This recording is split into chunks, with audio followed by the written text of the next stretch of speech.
ओम शांति, ओम शांति, ओम शांति, ओम शांति। ओम शांति।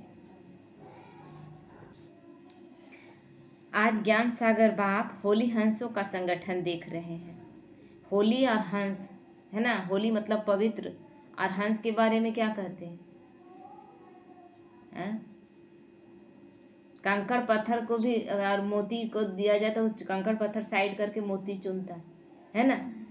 तो हंस अर्थात गुणों को ग्रहण करने वाला और अवगुणों का त्याग करने वाला, तो अर्थात स्वच्छता और विशेषता वाली आत्माएं।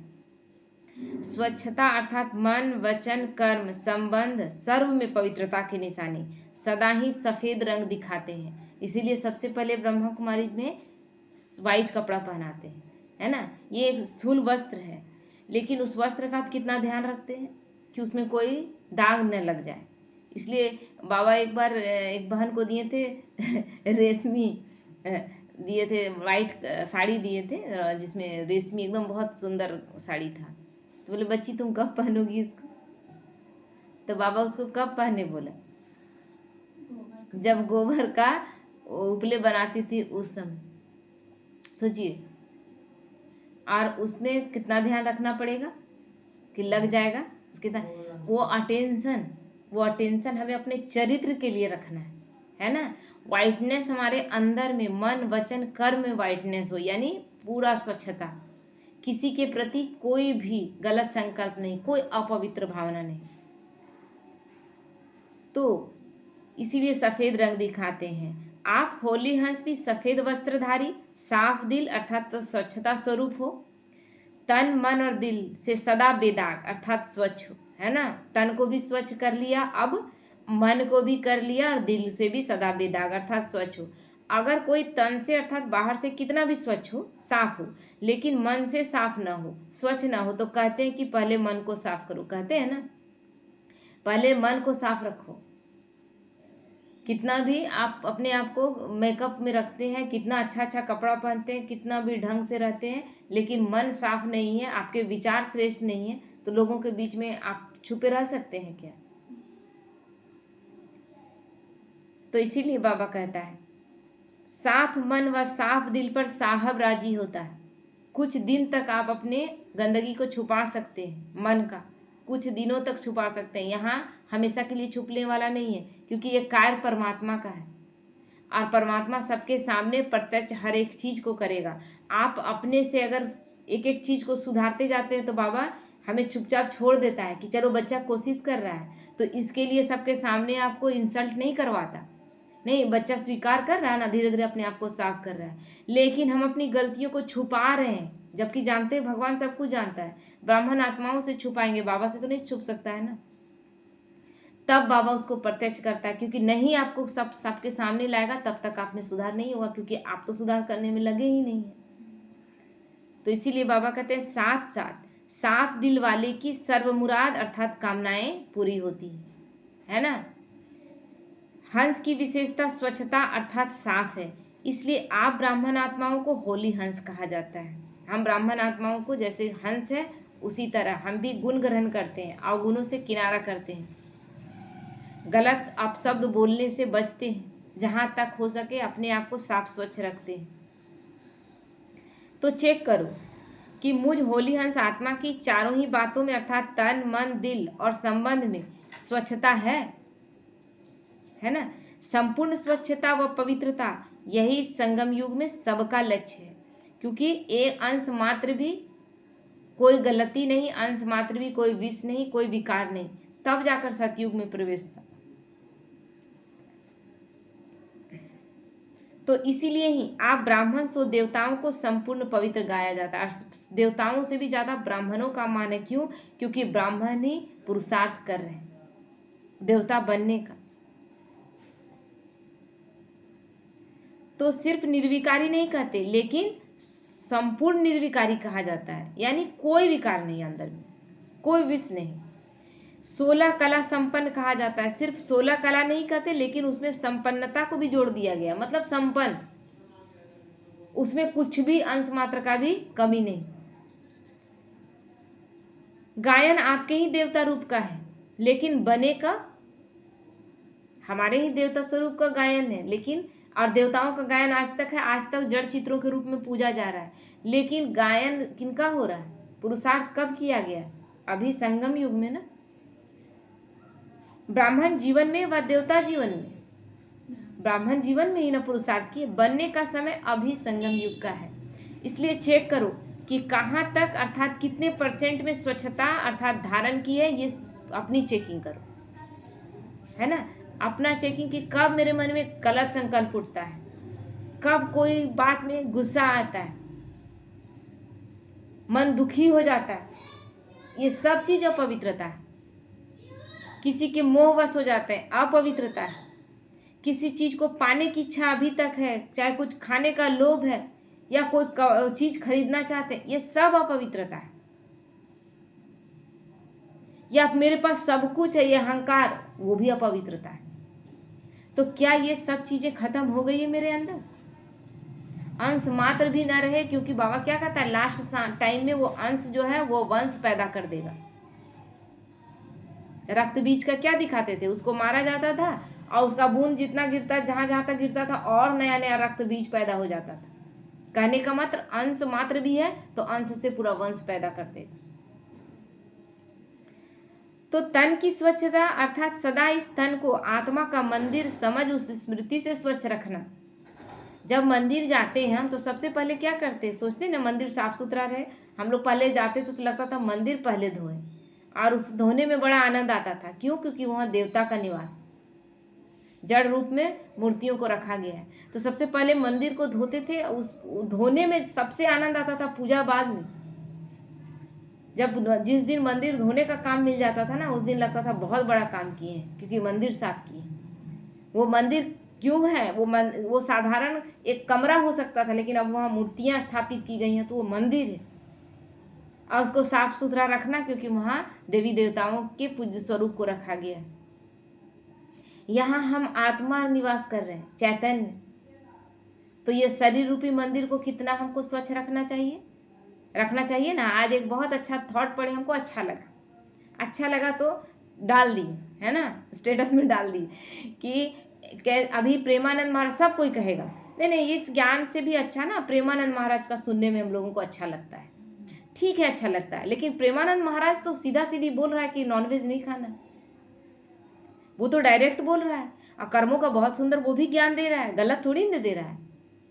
लेकिन आप स्टेटस लगा रहे हैं, प्रेमानंद महाराज का गुणगान भी कर रहे हैं, लेकिन कितना मुर्गा मुर्गी गटक गए और अभी भी गटक रहे हैं। तो झूठ क्यों? हम जिसको मान रहे हैं, जिसको मान दे रहे हैं, तो फिर तो वही बात हो गया कि हम रामायण महाभारत सुन रहे हैं, उससे प्रेरणा कुछ भी नहीं ले रहे हैं। तो फिर प्रेमानंद महाराज की इसीलिए कहते हैं, आप कहते हैं कि हम किसी जगह तो जुड़े हैं। प्रदीप मिश्रा को सुन रहे हैं, चाहे चित्रलेखा को सुन रहे हैं, जया किशोरी को सुन रहे हैं, धीरेन्द्र नाथ शास्त्री को सुन रहे हैं, कहीं सुन रहे हैं ना, गायत्री परिवार से जुड़े हैं, कहीं से सुन रहे हैं ना। ये कहते क्यों हैं? ये अपने आप को बचाते हैं, क्योंकि वहाँ कोई नहीं आ रहा आपको करवाने के लिए, कह दिया जा रहा है। लेकिन यहाँ भगवान का श्रीमत ऐसा है कि आप आज उल्लंघन करते हैं, कल आप मुरली में बैठते हैं और बाबा मुरली चला देता है आपके ऊपर, और आपको अपनी गलतियों का एहसास हो जाता है। यहाँ प्रैक्टिकली कराया जा रहा है, वहाँ केवल आप सुन रहे हैं, कर्ण रस ले रहे हैं। तो बाबा कहते हैं तन की स्वच्छता अर्थात सदा इस तन को आत्मा का मंदिर समझ उस स्मृति से स्वच्छ रखना। तो स्वच्छ रखने का मतलब केवल नहा देना उसको, साफ स्वच्छ भोजन करना, सात्विक भोजन करना, है ना। शरीर को स्वस्थ रखने के लिए, शरीर को साफ स्वच्छ रखने के लिए, क्योंकि वहाँ मंदिर में इस मंदिर में तो चैतन्य देवता निवास कर रहे हैं, आत्मा, वो आत्मा निवास कर रही है। और उस तन रूपी मंदिर को हम क्या कर रहे हैं?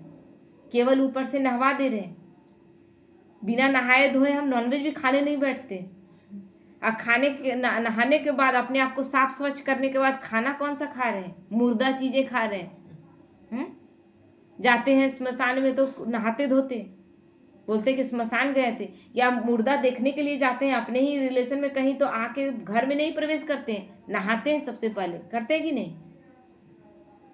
और वो चीजें मर जा रही है और उसको आप खा रहे हैं और अपने किचन में बना के खा रहे हैं। तो वो मंदिर कहा जाएगा। इसीलिए तन रूपी ये मंदिर जो है वो मंदिर अब नहीं रहा। इसीलिए तो इतना वो मंदिर खंडहर बना हुआ है, इतना सारा बीमारी उसमें लगा हुआ है। तो जितनी मूर्ति श्रेष्ठ होती है उतना ही मंदिर भी श्रेष्ठ होता है। मतलब आत्मा जितनी पवित्र उतना ही अपने हम कौन रखता है अपने शरीर को अच्छा से? कौन रखेगा? आत्मा ही रखेगी ना। आत्मा ही अपने शरीर को परफेक्ट रखने का। तो यहाँ से हम अगर परफेक्ट हैं, स्वच्छ हैं, तो हम अपने शरीर को भी स्वच्छ रखेंगे। तो आप श्रेष्ठ मूर्तियां हो या साधारण हो? आप श्रेष्ठ मूर्तियां हो या साधारण हो? ये अपना चेकिंग करना है। ब्राह्मण आत्माएं सारे कल्प में नंबर 1 श्रेष्ठ आत्माएं। भगवान कह दिए श्रेष्ठ आत्माएं। अब आप साधारण कहेंगे तो आप ब्राह्मण नहीं है। ब्राह्मण साधारण हो भी नहीं सकता। तो ब्राह्मणों के आगे देवताएं भी सोने तुल्य हैं और ब्राह्मण हीरे तुल्य है ना। ब्राह्मण क्यों? क्योंकि सारा पुरुषार्थ, त्याग, तपस्या सब अभी का किया हुआ, ब्राह्मण जीवन का किया हुआ, इसीलिए इस हीरे तुल्य कहा गया। तो आप सभी हीरे की मूर्तियां हो। कितनी ऊंची हो गई श्रेष्ठता, कितनी ऊंची हो गई। स्वमान देखिए कितना मतलब बढ़ा देता है बाबा। इतना अपना स्वमान जान इस शरीर रूपी मंदिर को स्वच्छ रखो, सदा हो लेकिन स्वच्छ हो, है ना। इस विधि से तन की पवित्रता सदा रूहानी खुशबू का अनुभव कराएगी। तन को कैसे स्वस्थ रखेंगे? स्वच्छ हम केवल नहाने से नहीं। खाना खा रहे हैं, ठीक है, हम नॉनवेज नहीं खा रहे हैं, प्याज लहसुन नहीं खा रहे हैं, इसका मतलब ये नहीं है कि आप साफ स्वच्छ खा रहे हैं। अगर आप गलत वाइब्रेशन का मन बुद्धि आपका सही नहीं है और खाना बनाकर वो भोजन आप अपने शरीर को दे रहे हैं, तो फिर क्या दे रहे हैं उसको? आप पवित्र भोजन दे रहे हैं, मंदिर की पवित्रता को नष्ट कर रहे हैं, इस तन रूपी मंदिर। तो बाबा कहते हैं इस विधि से तन की पवित्रता सदा रूहानी खुशबू का अनुभव कराएगी। ऐसी स्वच्छता पवित्रता कहाँ तक धारण हुई है ये चेक करें। देह भान में स्वच्छता नहीं होती, लेकिन आत्मा का मंदिर समझने से स्वच्छ रखते हो। खाने वक्त क्या समझना है कि मैं आत्मा इस शरीर को स्वस्थ रखने के लिए उसको ताकत मिले ताकि मैं अपना कर्म कर सकूं, इसके लिए मैं भोजन दे रही हूँ। इसलिए नहीं कि टेस्टी लग रहा है, स्वादिष्ट लग रहा है, भूख नहीं भी है लेकिन टेस्टी है ना तो खा ले रहे हैं, पेट भरा हुआ है लेकिन जीवा के स्वाद में खा ले रहे हैं, वो फिर नहीं कहा जाएगा। इसको कहा जाएगा स्वच्छता। तो बाबा कहते हैं और यह मंदिर भी बाप ने आपको संभालने और चलाने के लिए दिया है, बाबा ने दिया है। तो जो भगवान कहता है उसके अनुसार चलना है ना। इस मंदिर का ट्रस्टी बनाया है, मालिक नहीं है हम। इस शरीर रूपी मंदिर का भी ट्रस्टी है। आज हम हैं, कल नहीं हो सकते। मेरे अपने ऊपर कंट्रोलिंग पावर है। शरीर को आप बनावट को समझिए, क्या अपने अनुसार सब कुछ हम कुछ कर पा रहे हैं? कुछ चीज़ें तो अपने आप हो रही हैं। हम रात में सो जाते हैं, नींद से सो जाते हैं, सांस फिर भी चल रहा है, यानी सांसें चल रही हैं, उसको हम ले नहीं रहे हैं, सांसें चल रही हैं एक मशीन की तरह। तो इस मंदिर का बाबा ने ट्रस्टी बनाया है। आपने तो तन मन धन सब दे दिया ना। बाबा याद दिला रहा है, तुमने क्या कहा था बाबा? तन मन धन सब तुम्हारा, तो ट्रस्टी हो गए। और अभी कहो कि नहीं हम अपने तन में थोड़ा सा प्रॉब्लम आया, क्यों आ गया बाबा? ये क्या क्यों का कोई क्वेश्चन नहीं, उसका है, वो जाने। और जब उसको सौंप देते हैं तो बड़े से बड़ी बीमारी भी रहती है क्या? टिकती नहीं। लेकिन जब मैं कहती मेरा शरीर है तब वो छोड़ देता है। अब साधारण शब्दों में अगर समझें, आप हमको कोई जिम्मेवारी देते हैं कि आप कीजिए, तो वो मेरी जिम्मेवारी बन गई। अब हमको उसको करके देना है ना। लेकिन हमको दे दिए और उसके बाद देख रहे हैं कि आप ही कर रहे हैं और हर जगह आप घुस, तो फिर हम छोड़ देंगे। आप हमको दिए थे जिम्मेदारी लेकिन हर जगह घुस कर आप ही बार बार क्वेश्चन, बार बार बहस लगा रहे हैं, तो हम बोलेंगे नहीं भाई आप ही संभालिए, या आप तो पूरी तरह से हमको करने दीजिए ताकि हम परफेक्ट तरीके से कर सकें। तो भगवान को सौंप दिए मतलब पूरी तरह से सौंप दिए। अब कोई उसमें मैं मेरापन का कोई बात नहीं आना चाहिए। तो बाबा कहते हैं आपने तो तन मन धन सब दे दिया ना, अभी आपका तो नहीं है। मेरा कहेंगे या तेरा कहेंगे? क्या कहेंगे? तेरा कहेंगे ना।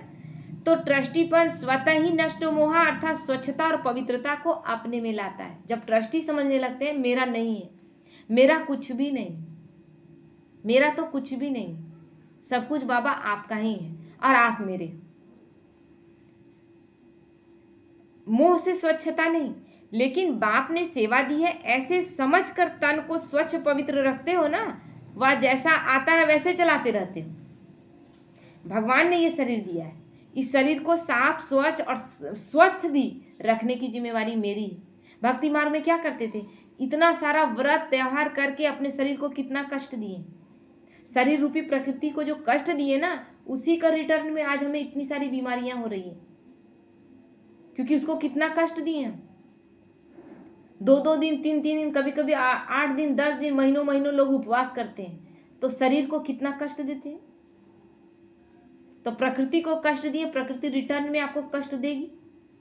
फिर जब वो रिटर्न में आपको देने लगती है तो आप कहते हैं कि क्यों मेरे साथ ऐसा हो रहा है।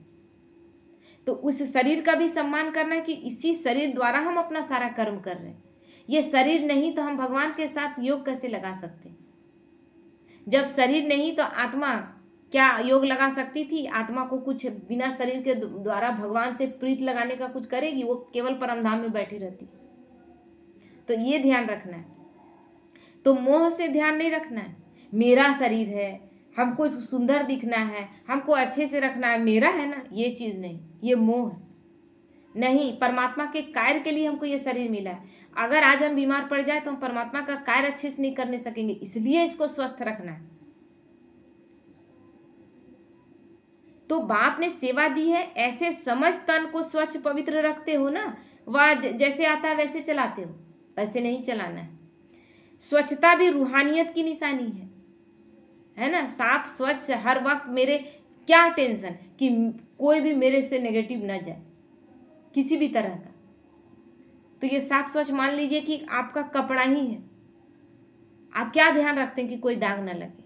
आपका शरीर ही है, चलते फिरते आप कितना आप ध्यान रखते हैं कि कहीं कीचड़ उचड़ ना लग जाए। और गंदे हो जाते हैं, अगर शरीर गंदा हो जाता है घर की साफ सफाई में, तो सबसे पहले आप नहाते हैं। लेकिन मन में अगर गलत विचार उठा, उस समय क्या करते हैं, जैसे ही उठता है, गंदा हो गया ना मन में अपवित्र भावना उठा या मोहवश कोई भावना उठा, तो वो क्या गलत नहीं हुआ, अपवित्र हो गया ना।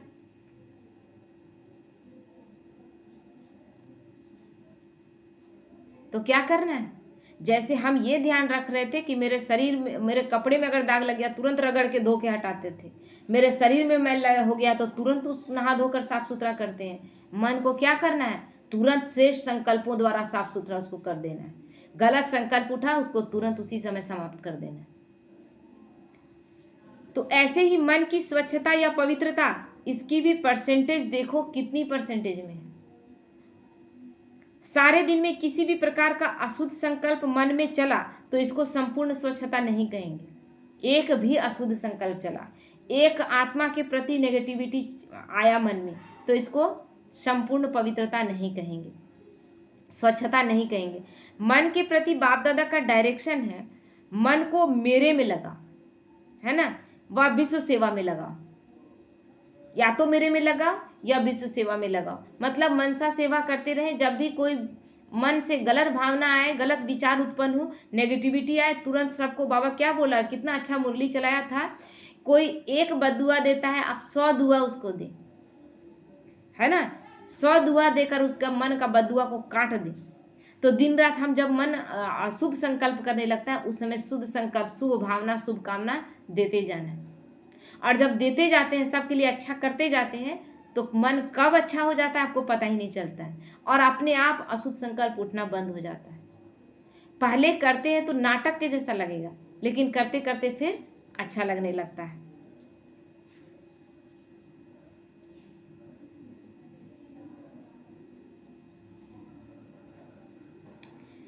तो बाबा कहते हैं मन मनाभो, इस मंत्र की सदा स्मृति रहे, जब याद में परमात्मा हो।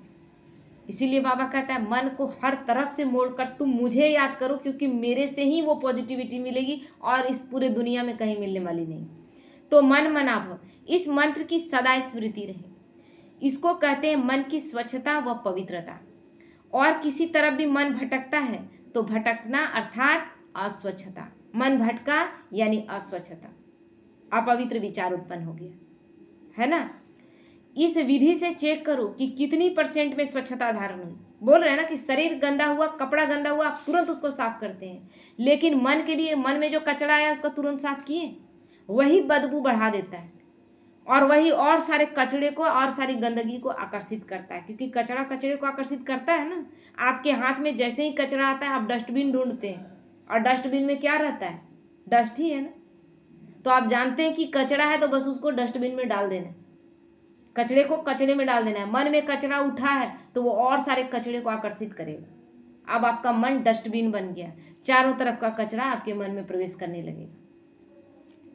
तो इसीलिए बाबा कहते हैं इस विधि से चेक करो कि कितनी % में स्वच्छता धारण हुई। विस्तार तो जानते हो ना। तीसरी बात, दिल की स्वच्छता, इसको भी जानते हो कि सच्चाई ही सफाई है ना। दिल की स्वच्छता क्या है? हर वक्त हमें साफ स्वच्छ सत्य मार्ग पर चलना है, कोई झूठ नहीं। मैं जो हूं जैसा हूं बाबा आपके सामने हूं, अंदर बाहर एक समान। बहुत बुरा लगता है, कोई आपसे बहुत मीठा मीठा बहुत अच्छा अच्छा बात करता है, लेकिन जब कुछ ऐसा परिस्थिति आता है तो उसका असलियत जब दिखता है तो कहते हैं अरे ये तो कैसा इतना मीठा मीठा बात कर रहा था, लेकिन अंदर से तो इसका विचार दूसरा है। बुरा लगता है ना। तो भगवान को साफ दिल, सच्चा दिल ही, सच्चे दिल पर साहेब राज। हम सच्चाई सफाई पर चले तो इस मार्ग में केवल प्राप्ति ही प्राप्ति है, कोई नुकसान नहीं है। 1% इस ज्ञान मार्ग में नुकसान नहीं, केवल प्राप्ति है। केवल चलने के लिए आना चाहिए। तो अपने स्व उन्नति अर्थ जो भी पुरुषार्थ है, जैसा भी पुरुषार्थ है, वह सच्चाई से बाप के आगे रखना है। मैं ठीक से चल पा रही हूँ, नहीं चल पा रही हूँ, बाबा मेरे साथ क्या हो रहा है। इसीलिए बाबा पोता मेल लिखवाता है। रोज रोज आप लिखते हैं तो एक एक बात लिखते हैं, अपनी सारी दिन भर में कोई कमी कमजोरी आई थी तो भी वो लिखते हैं, आज कितना याद किया वो भी लिखते हैं, याद में मन कितना भटका वो भी लिखते हैं। यानी हर एक चीज जब उसके पास रखने लगते हैं तो कितना रिगार्ड, कितना सम्मान हम भगवान को दे रहे हैं। तो भगवान वैसी स्थिति में हमारे अंदर की सारी कमियों को धीरे धीरे साफ करता जाता है, क्योंकि जिम्मेवारी हम उसको दिए। हर रोज हम उसको अटेंशन से लिख के बताते हैं कि मेरे में क्या कमी कमजोरी, मेरे से आज कौन सी गलती हुई। अपने लौकिक में माता पिता को अगर हर एक चीज बताते हैं तो वो कितना बोलेगा ये बच्चा मेरा सबसे अच्छा है। तो भगवान के साथ भी तो यही है, हम केवल सच्चाई सफाई से हर बात रखें, कुछ भी न छिपाए, उससे छिपता कुछ भी नहीं। इसलिए हर बात में सच्चाई और सफाई। ठीक है। ओम शांति।